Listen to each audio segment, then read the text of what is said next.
Hi, welcome to Algebra 2 Common Core. Today we're beginning our unit on quadratic functions. So let's start Lesson 1 by defining what a quadratic function is. So fill in the box in your note packet. A quadratic function is any function of the form f of x equals ax squared plus bx plus c, where the leading coefficient a, that's the coefficient in front of the x squared, is not 0. Of course, if that were 0, I wouldn't have an x squared term, so therefore it wouldn't be quadratic. So that's why it's necessary to have a term ax squared. So let's proceed with exercise number 1, where we're going to evaluate some quadratic functions. Now, I'm encouraging you to do this without your graphing calculator so that you can plug those numbers in for x. So for example, if we want g of 2, that just means we're going to do 2 times 2 squared minus 5. Think about the order of operations here. So of course I want to do my 2 squared first, and that gives me 4. 2 times 4 minus 5 gives me a function value g of 2 equaling 8 minus 5, which is 3. Let's go ahead and do, let's go to part B, and then we'll switch to the other function values for each of these functions. So f of x is equal to negative x squared plus 4x. We want f of negative 2. So I'm going to say the negative of negative 2 squared plus 4 times negative 2. So be very careful with the order of operations, especially on this one. We need to square the negative 2 first and then negate the answer. So that's going to give me f of negative 2 is equal to the negative of 4 plus 4 times negative 2, negative 8. So that tells me that my function value at negative 2 is negative 12. Now I'd like you to find the other function value for g of x and f of x, and then come back and check your answers.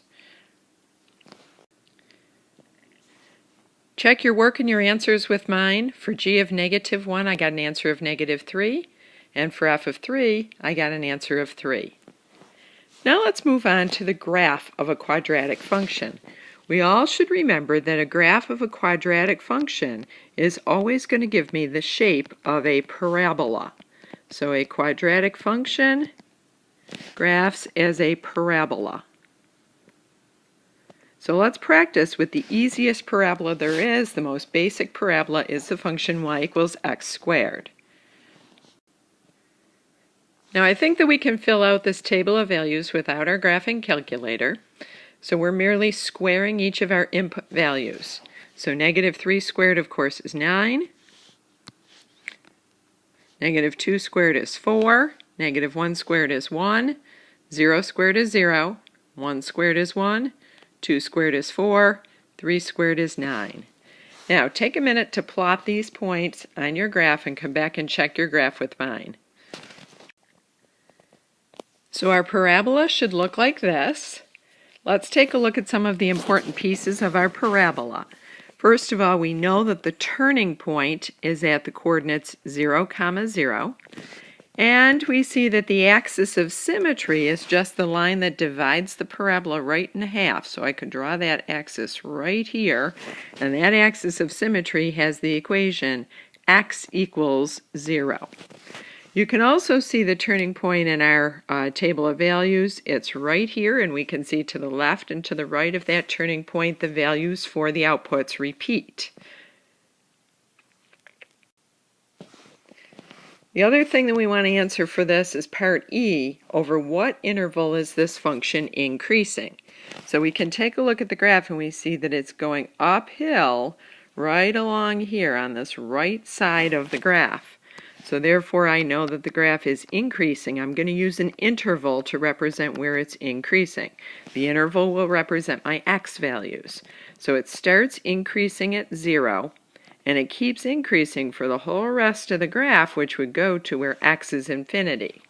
You'll notice that I'm putting curved brackets around that because at 0 it's actually a turning point, so it's not increasing there. Now let's go ahead and also add the interval where the function is decreasing. If I look at that on my graph, I see that the graph is going downhill to the whole left side of the graph.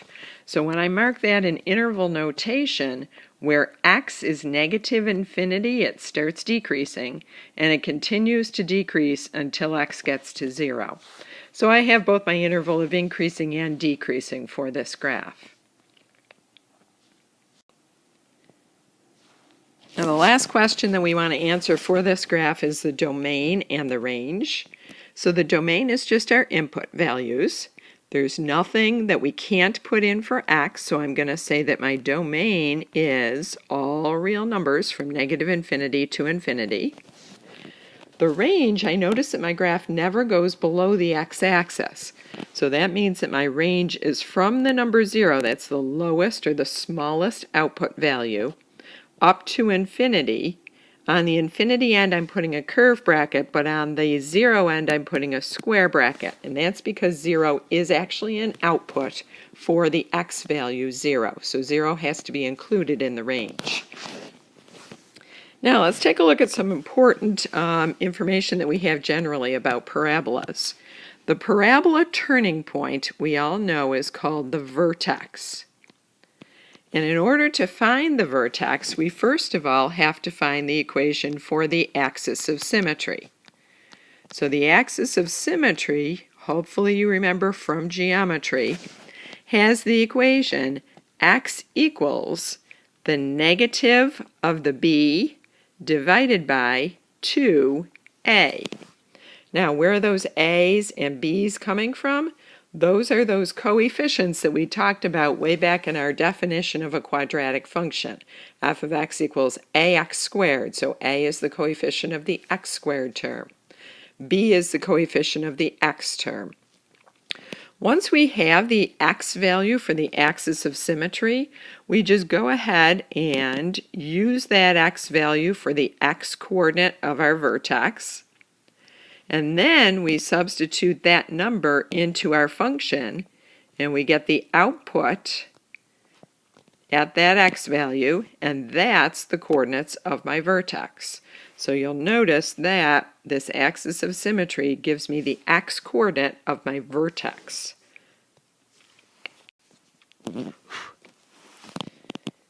Now let's consider exercise number 3, the quadratic function f of x equals negative x squared plus 6x plus 5. We want to be able to use our graphing calculator and make a table of values to find a table to graph this function. I'm going to start though by looking at where I want to make my table of values. So let's go ahead and find the axis of symmetry. The x is equal to negative b over 2a for this quadratic. I notice that for this function, the b value is equal to 6. So I'm going to say this is equal to the negative of 6 over 2 times the a value. Now look carefully, the a value is the coefficient of x squared. So that's 2 times negative 1. 2 times negative 1 is negative 2. So that tells me that x equals 3 should be my axis of symmetry. When I look at the table of values, that's going to be the x-coordinate that I put in the center of my table of values. So I'm going to count over, and I see that I've got 4 values to the left, 4 values to the right. So I'm going to put 3 right in the middle of my table of values. That's the axis of symmetry value. That's also going to be the x-coordinate for my vertex. Now let's go ahead and count backwards. So I've got 2, 1, 0, and negative 1. Count forward, so I've got 4, 5, 6, and 7. And now I'm going to go to my graphing calculator. So if you don't have your calculator, please pause the video and go get your calculator. When you come back, please go ahead and type into your y1 in your graphing calculator the function negative x squared plus 6x plus 5. When you do that, please come back and see if your values match my values, and then go ahead and graph your parabola according to those values.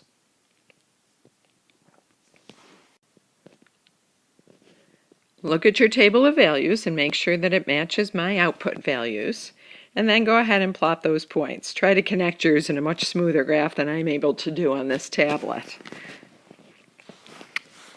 Now let's go ahead and answer the questions. We graphed it. Let's go back and talk about the range of this quadratic function. So even just looking at the table of values, I could tell that all of my y values were everything lower than 14. So the range is going to be everything from negative infinity up to the number 14. And I'm going to put a square bracket on the 14 because I see clearly that 14 is one of my output values. And on my graph does go up to a y value of 14, and it's got y values everything below 14. Now, this graph is obviously different than the one that we did in the first example, and that's because our parabola opens downward. I think we all can remember that the reason that this parabola opens downward is because the coefficient of the x squared term is negative. That's just our a value. Every time we have an a value that's negative, our parabola is going to open down like a frown. Lastly, let's take a look at part E, between what two consecutive integers? Consecutive integers just means two whole number positive or negative answers that are right next to each other. Between what two consecutive integers does the larger solution, where the function is equal to 0, lie? So look at our graph carefully, and I see that my graph is equal to 0 right here. That would be between -1 and 0. And it's also equal to 0 over here. Again, I didn't draw that very accurately, but if you count over, you can see that that x-intercept has to fall between the numbers 6 and 7. And again, I want to make sure that I'm giving consecutive integers, two numbers right in a row.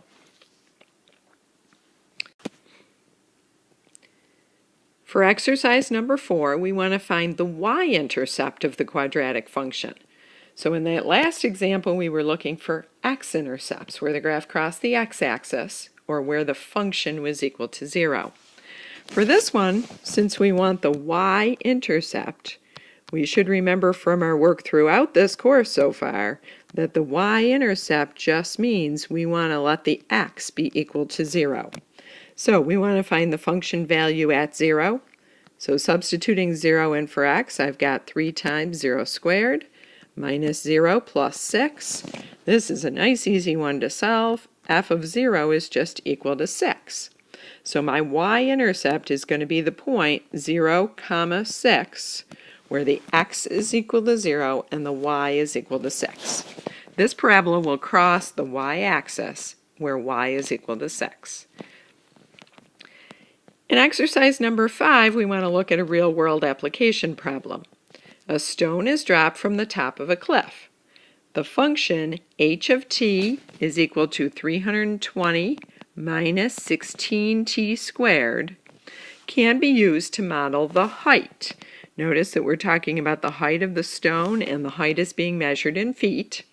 The height is being measured above the ground as a function of the number of seconds since the stone was dropped. So our independent variable is the time t. Our dependent variable is the height h.